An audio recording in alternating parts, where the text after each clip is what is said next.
We've talked about the process and the paperwork in the abstract. Now let's make it real with an example, and we'll keep coming back to it for the rest of the topic. We're going to look at the entrance door to a house, under Part 9. Why something this small? Because a simple example has every step a complicated one has. The steps don't change. The only thing that grows when the project gets bigger is the number of requirements you have to satisfy.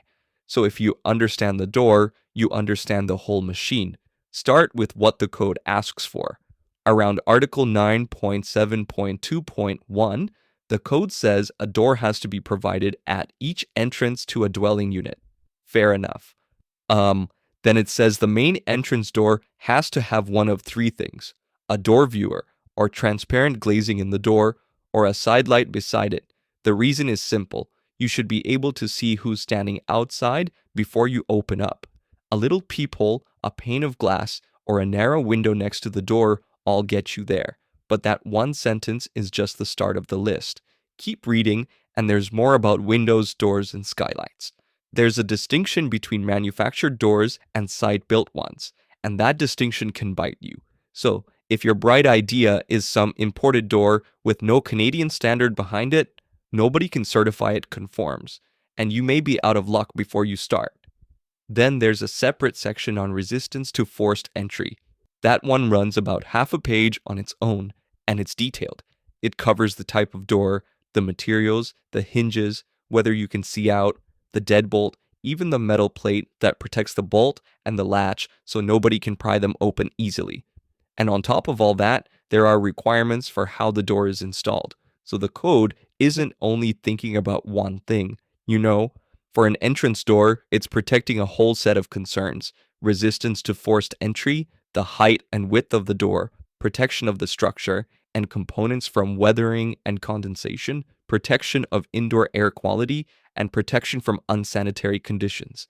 Each of those is an area the code genuinely cares about. Now here's a distinction that matters just as much: the things the code does not care about.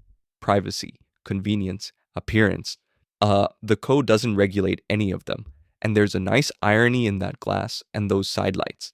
You peek out to see who's there, but they can also see that you're home, and plenty of people don't love that. The code, though, says nothing about your privacy. If you want it, you find a way to get it that doesn't break any actual requirement. Same with convenience. Want a push-button door on a hydraulic opener? Right, go ahead, as long as it doesn't trip over something the code does require. Your convenient opener can't quietly defeat the forced entry rules, for instance. And appearance is wide open. Make the door as beautiful or as ugly as you like. As long as it doesn't conflict with a code requirement, the code has no opinion. This sets up the single most useful instinct for the whole topic. Ask yourself how much you're really changing. If you only want to swap the peephole for something else, that's one small thing, one requirement. But if you want to rethink how the whole door works with all its rules about installation, sizing, entry, height, and air infiltration, then you're on the hook for a pile of different code references, and you have to prove each one is still satisfied.